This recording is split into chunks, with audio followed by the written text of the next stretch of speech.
Hi everyone, and welcome to Chef Din's cooking tutorials. Here I'm going to show you how to prepare your ingredients, mix your spices and then cook the dish. So before we start, please pause the video now and get all the ingredients ready you require to make this dish. But if you haven't subscribed to my channel, please subscribe now, because then you'll get notified when I post new videos. And so let's not waste any more time and let's cook. But before we do start to cook, it's very important that we get everything ready before we start. When I started cooking these curries for my series, I had to spend good 3 hours getting the base gravy ready, getting the onions ready, and the chicken and all the other bits we need to create all different types of curries. And most importantly as well, we need to get our onions ready as well. There's 3 types of onions what we use in this style of cooking, and that is one, the Balti onions. I call them Balti onions because they are small, and it's what I used when I was making my Baltis back in the 80s. In the restaurant. So we need to get the Balti onions ready. We also need to get the Bhuna onions ready and the Dupiaza onions ready. The Dupiaza onions are mostly used in the Dupiaza dish and also in jal fry. So they are like just boiled and cooked for about I think about 3 or 4 minutes, and that's it, you turn it off.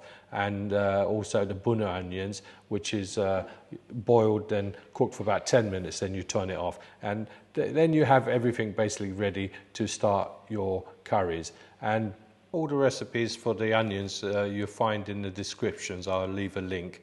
But also, most important as well, you need the mixed spice. I create my own mixed spice. This is what I used in my restaurant. So it's very simple to make. So get this ready, and then we're all ready to go basically.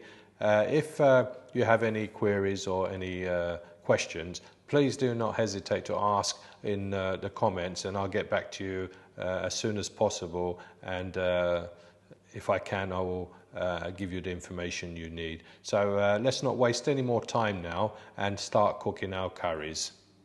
Today we're going to cook chicken Ceylon, quite a popular dish, people who like hot curries. So in a saucepan, get at least 2 tablespoons of seasoned oil, and in this we're going to put a little bit of garlic to freshen this curry up. So just saute it in the oil until it's just gently cooked, maybe 10 seconds or so, and then add your green peppers. Once we've added the green peppers, we're going to add a little bit of Bhuna onions as well, which always gives a nice texture as well. So we add that, and then we're going to add the chili. Now, I'm adding half the amount of chili which I normally would do, because in the old days, chicken Ceylon used to be like a madras hot. So I'm going to also add some water, as you can see. That's to rehydrate the chili, because the chili powder is dry. So we want to make sure the chili powder soaks up the water. In this we're going to put the lemon juice, about a tablespoon of lemon juice, and a good splashing of Worcester sauce, and then a little bit of fresh coriander and a little bit of methi. Now, as I explained, chicken Ceylon in the old days was only a madras hot. What I'm adding now is coconut powder, and then I'm going to add the chicken and then the gravy. But in the old days, like I say, the chicken Ceylon was only madras hot. As time went on, it seemed to be one of the hottest curries. So it would go up from madras, Vindaloo, Ceylon, and then Fal. But Ceylon is one of the hot curries, but has still a lot of taste, where the Fal is just heat. We're going to put the gravy in. Once we've put the gravy, we're going to give it a good stir. And now what we want to do is basically let it thicken up slowly. Now, my method of cooking it may seem to you very simple, but actually this curry has taken probably 2 hours to cook. If you think about cooking the base gravy and the Bhuna onions and so on, all these items take much longer to cook. So it's only 8 minutes that this curry will take to cook. But you must remember, everything I've cooked here is full of flavour.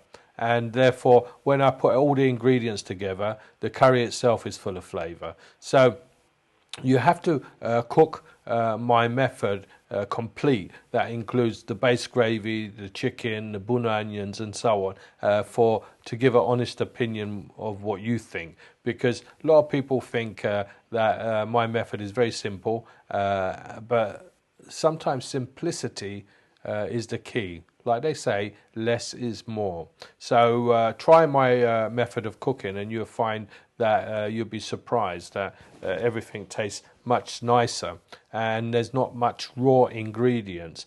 Because when I first started cooking back in the 70s, basically I learned a lot from my mother, but my mother learned from old chefs. Unfortunately, they're no longer here now. But when she learned, they basically taught her this method. And it was the beginning of BRI curries, basically, which everyone seems to know now, British Indian style curries. But this was the way they did it. And this art is dying because they think a lot of restaurants now, they think, oh, we had this, we had that, we had this, and it still doesn't taste very nice. So at the end of the day, I've cooked this method for the last 40 years and I've had business successful with it, and I have never had any problems. So if it works, why change it? That's my motto. I've had restaurants for the last 40 years, and this method I've taught to all my chefs when they come and work for me, and they are surprised how easy it is to cook. So I can cook 10 curries at the same time using this method. So give this a go and tell me what you think of my curries. And once you've sampled it, please in the comments let me know. But before I go, if you haven't subscribed to my channel, this is the time to subscribe. Hit the notification button and like. And please tell your friends, because I want my channel to grow so that everyone has the opportunity to cook curries the easy way, basically. And this is my way, which is probably one of the easiest ways you'll be cooking curry. So anyway, that's my chicken Ceylon. I hope you enjoy it, and hopefully I have another curry for you shortly. So I must bid you goodbye, and bye for now.